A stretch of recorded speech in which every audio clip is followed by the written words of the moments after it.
Welcome to VTV prime. అర్థమైందా రాజా అని ఈ మధ్యన ఒక డైలాగ్ ఉంటుంది. అది ఏంటంటే, చెప్పింది అర్థం చేసుకోకుండా వాళ్ళు అనుకున్నది కరెక్ట్ అని దిగిన తర్వాత బొక్కబోర్లో పడతారు కదా, అప్పుడు అర్థమైందా రాజా అని చెప్పేసి పాపం నారా లోకేష్ గారు ఎక్కువ వాడుతున్నారు. కానీ ఇప్పుడు ఆయనకే ఈ డైలాగ్ మనం అనాల్సినటువంటి పరిస్థితి. అఫ్ కోర్స్ చంద్రబాబు నాయుడు గారు ఆబ్వియస్ గా ఇప్పుడు దానికి హెడ్ కాబట్టి ఆయన కూడా అనాల్సి వస్తుంది. ఎందుకనంటే ఇప్పుడు ఇదంతా ఎందుకు చెప్పాల్సి వస్తుందంటే, అమరావతి నన్ను నమ్మి చాలా మంది రైతులు భూములు ఇచ్చేశారు అని చెప్పేసి చంద్రబాబు నాయుడు గారు పదే పదే చెప్తూ ఉంటారు. ఎందుకంటే హైదరాబాద్లో నేను చూసిన చేసినటువంటి అభివృద్ధిని చూసి అమరావతిలో కూడా రైతులు స్వచ్ఛందంగా భూములు ఇచ్చారు అనేది. ల్యాండ్ పూలింగ్ అంటారు కానీ ల్యాండ్ అక్విజిషన్ కిందకే వస్తుంది అనేటువంటి చాలా మందికి తెలుసు.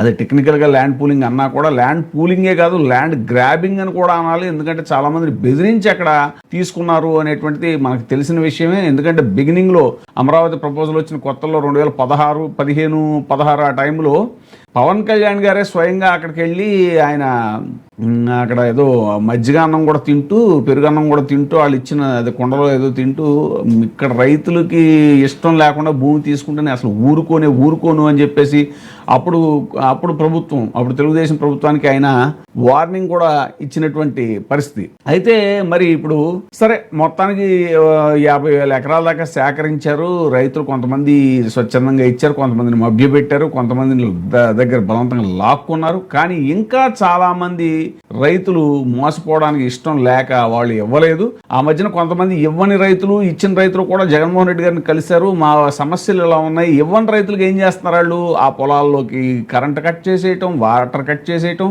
ఆ భూములు రిజిస్ట్రేషన్స్ ఆపేయటం, వాళ్ళ పిల్లలకి ఏదైనా వాళ్ళు రిజిస్ట్రేషన్ చేయించుకోవాలన్నా, ఇంకోటన్నా లోన్లు పెట్టుకోవాలన్నా ఏది కూడా మొత్తం డీయాక్టివేట్ చేసేసారు.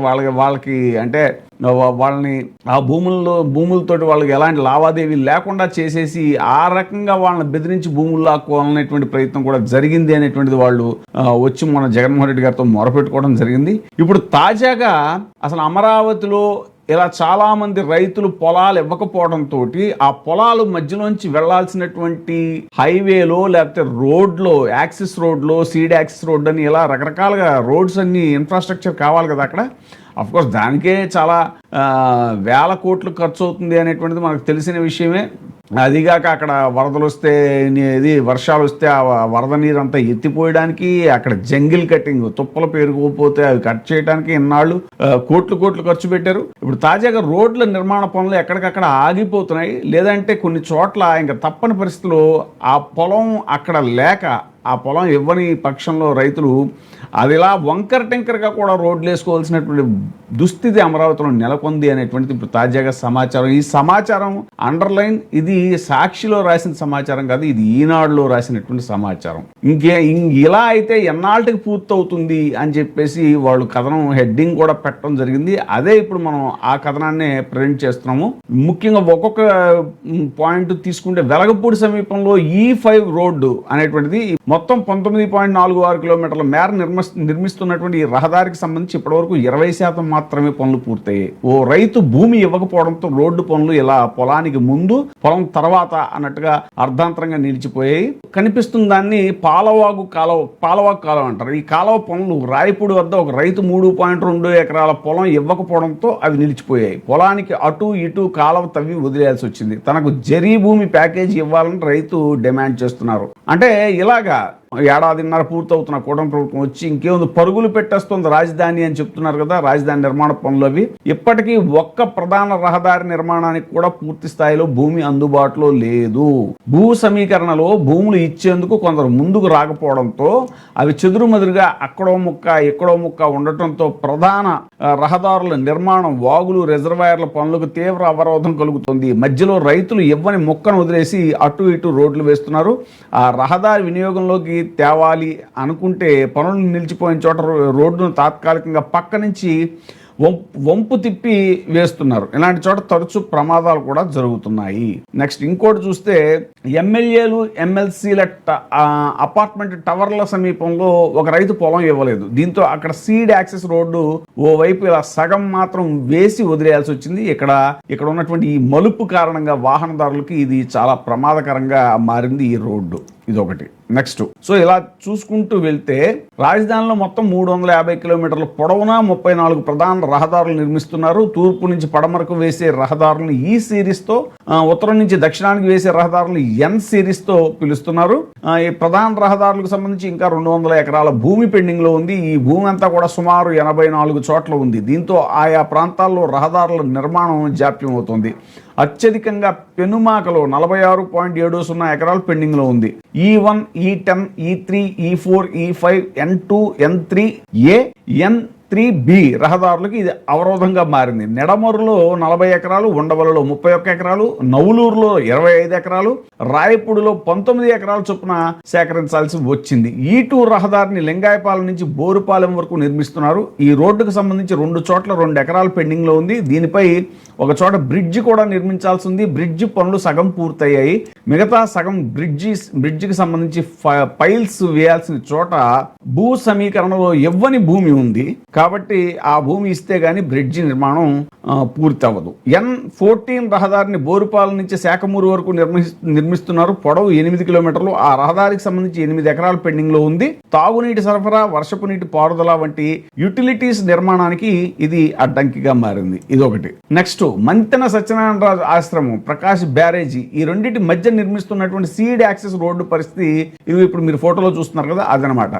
రైతులు భూమి ఇచ్చిన చోట ముక్కలుగా నిర్మిస్తున్నారు. ఈ రోడ్డు పూర్తి కాకపోవడంతో ఒక చోట ఇలా వంపు తిరిగి కరకట్ట రోడ్డుకి అనుసంధానం చేశారనమాట, వంపు తిప్పి. సో ఇలాంటివన్నీ కూడా ప్రమాదాలకి కొంచెం కారణం అవుతున్నాయి అనేటువంటిది విషయం చెప్పుకున్నాం. దేశవ్యాప్తంగా ఏటా కేంద్ర రాష్ట్ర ప్రభుత్వాల ఆధ్వర్యంలో సుమారు 25 లక్షల కోట్లకు పైగా విలువైన మౌలిక వసతుల అభివృద్ధి పనులు జరుగుతున్నాయి. వాటికి భూసేకరణ చట్ట నిబంధనల్ని అనుసరించి ప్రభుత్వం ఇచ్చిన ప్యాకేజీ తీసుకుని రైతులు భూములు ఇస్తున్నారు. ఎక్కడైనా రైతులు భూములు ఇచ్చేందుకు నిరాకరిస్తే ప్రభుత్వాలు చర్చల ద్వారా సామరస్యంగా పరిష్కరిస్తున్నాయి. అప్పటికీ రైతులు ససేమిరా అంటే చట్ట ప్రకారం నిర్ణీత గడువు ముగిశాక పరిహారం సొమ్ము కోర్టుకు కట్టేసి ప్రభుత్వాలు భూమిని స్వాధీనం చేసుకుంటున్నాయి. కానీ అమరావతిలో దానికి భిన్నమైన పరిస్థితులు ఉన్నాయి. ప్రభుత్వం భూ సమీకరణ విధానంలో రైతులకు ప్రత్యేక ప్యాకేజీ ఇస్తున్నా భూములు ఇచ్చేందుకు కొందరు ససేమిరా అంటున్నారు. భూమి లభ్యత పూర్తిగా లేకపోవడం వల్ల రాజధాని పనులకు తీవ్ర అవరోధం కలుగుతోంది. ప్రభుత్వం భూసేకరణ నోటీసులు ఇచ్చినా చర్యలకు ఉపక్రమించకుండా తాత్సారం చేస్తోంది. ఇది ప్రభుత్వ వైఫల్యమేనన్న విమర్శలు వ్యక్తమవుతున్నాయి. చూడండి ఎంత తెలివిగా రాసుకొస్తున్నారంటే, రైతులు భూములు ఇవ్వట్లేదు కాబట్టి వాళ్ళు మొండికేస్తున్నారు కాబట్టి రాజధాని పనులు పూర్తవ్వట్లేదు. వాళ్ళని లొంగదీయటంలో ప్రభుత్వ వైఫల్యం అంటే మరి ఇప్పుడు ఇన్ని ఎకరాలు అసలు భూమి ఎందుకు అని అంటున్నారు. ఇప్పుడు మళ్ళీ ఇంకో విడత భూమి అడిగితే కూడా రైతులు అదే అంటున్నారు. ఆల్రెడీ తీసుకున్న 50,000 ఎకరాలు కాకుండా ఇంకా ఎందుకు అని. సో తీసుకున్న దాంట్లో చేసుకోవాల్సింది పోయి ఇంకా కొత్తగా రైతులు భూములు ఇవ్వలేదు కాబట్టి ఆ పనులు చేయలేకపోతున్నామని ప్రభుత్వం చెప్పటం, ప్లస్ ప్రభుత్వం వాళ్ళ మెడలు వంచలేకపోతుంది అని వాళ్ళ అనుకూల మీడియా ఇది ట్విస్ట్ చేసి రాయటం అనేటువంటిది. అంటే ఇక్కడ మొత్తం తప్పంతా కూడా రైతులది, ఆ భూములు ఇవ్వని రైతులది అని. మరి మీరు రైతులకు ఇచ్చిన హామీ ఏమాత్రం నిలబెట్టుకున్నారు అనేటువంటిది రాజధాని భూమి రైతులు రోడ్డెక్కి ఎలా అరుస్తున్నారో, పాపం వాళ్ళు ఎలా వాపోతున్నారు, వాళ్ళ బాధలు. ఆఖరికి ఏ జగన్మోహన్ రెడ్డిని అయితే వాళ్ళు విపరీతంగా ద్వేషించి వాళ్ళు ఓటమిని జగన్మోహన్ రెడ్డి ఓటమికి కారకులు అయ్యారో వాళ్ళు తిరిగి మళ్ళీ అదే జగన్మోహన్ రెడ్డిని ఆశ్రయించాల్సినటువంటి పరిస్థితులు ఈ ప్రభుత్వం కల్పించింది, కూటమి ప్రభుత్వం అనేటువంటిది మాత్రం ఎక్కడ రాయరు. ఎందుకనంటే ఎంతసేపు వాళ్ళు కూటమి ప్రభుత్వాన్ని డిఫెండ్ చేయటమే ఆ వర్గం మీడియా యొక్క ఉద్దేశం. కాబట్టి సో వాస్తవ పరిస్థితులు అయితే ఇవి. అర్థమైందా రాజా అని అనాలి మనం. ఇప్పుడే సబ్స్క్రైబ్ చేయండి, లైక్ చేయండి, షేర్ చేయండి. WAY TV ప్రైమ్, మీ ఉత్తమాభిరుచుల సమ్మేళనం.